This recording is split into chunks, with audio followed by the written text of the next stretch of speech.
घेतली, आपले भाऊ सगळे बाहेर उन्हात तळत येत तरी उभा राहिले, उन्हात रुमाला घेऊन येतो.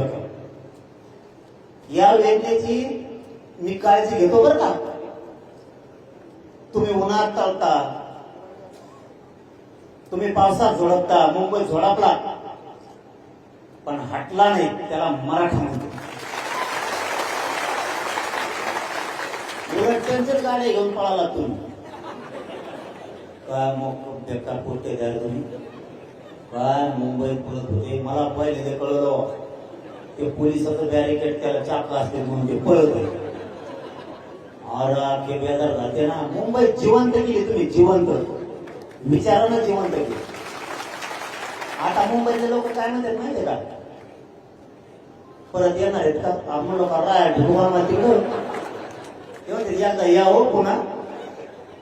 अरे तू इथेच हे आम्हाला इतक्याला म्हणावं लागतंय ना. म्हणजे लोकांना लोक कदरत असले तर त्याला आस लागली, आस. तुम्ही मराठ्यांनी मुंबई जिवंत केली विचारानं पुन्हा. नसता त्यांचं 2-3 काम होते, ड्युटी आणि घर. झोपलाच लगेच, उठ लागे निघाला ड्युटीला. हे आपण नवीन एक वातावरण तयार केलं, आपण एक नवीन शांततेची दिशा दिली.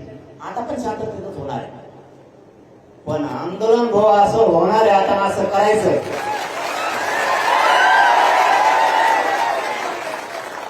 पुन्हा मात्र फडणवीस साहेबांना चारी दिशात काही दिसलं नाही पाहिजे, नुसते मराठीत दिसले पाहिजे. माझं फडणवीस साहेबांबद्दल वाईट मत नाहीये,